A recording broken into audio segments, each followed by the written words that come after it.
Many people are asking, why is Jerusalem getting so much attention? What is about Jerusalem? But if we must understand what is it so about Jerusalem and Israel in particular, not just Jerusalem, the capital, we have to understand what was mentioned in the book of Genesis, as far back as Genesis, concerning this land and the people that was given this land as an inheritance. Now, when you look in the book of Genesis, you see the name of a family called Abraham. Abraham was given this land. God said to him, as far as your eye can see, to the east, to the west, to the north, to the south, it is yours and for your descendants.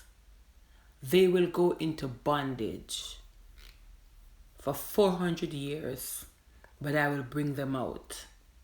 And we see that they went into Egyptian bondage for 400 plus 30 years because Moses, who would have been the deliverer, he ran away from his post and had to return some 40 years later.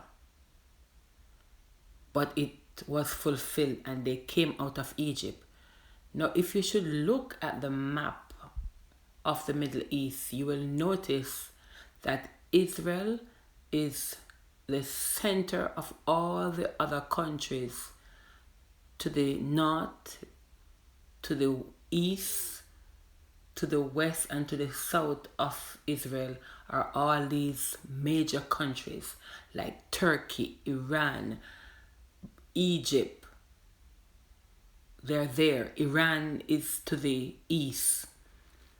So all these countries are there. But we're asking, what about Israel? God gave a promise, and when God gives a promise to a people, He will fulfill it. But then we must remember that the people who are called the Jews, these are the descendants of Abraham, but from the tribe or from the lineage of Jacob. So yes, Abraham had many other sons, but this particular son and his descendants would have been given this land. We must understand Bible history. Otherwise, we'll just be speaking out of term without understanding that a will, a living will, is in place. Because God is not dead, but Abraham is. But it says they must inherit the land forever. So whatever war that is on the horizon, in 2016, I have been sharing the visions I've been having of these atomic bombs.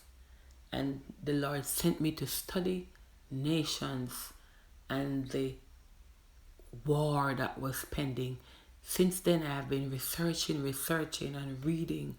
And I'm encouraging us as children of God, be aware of current news. It will help you to understand what's going on in God's time clock. Jerusalem was given as a capital of Israel in the Bible days. David, he consecrated Jerusalem as the city of God. So the Bible will have to be fulfilled in this season. Israel is blessed. The Lord promised them to bloom in the desert. They have some of the best flowers.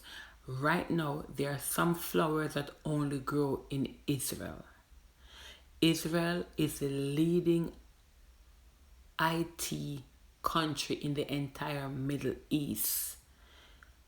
Israel has some of the top scientists in the entire world. Israel has one of the only underground hospitals in the entire world. 1/10 of Israel energy comes from natural resource, the sun. Israel can survive without oil based on that which they have put into place. Israel is literally self-sufficient because they have relied on God for inspiration, and they can survive in the midst of any war. Remember to pray for the peace of Jerusalem.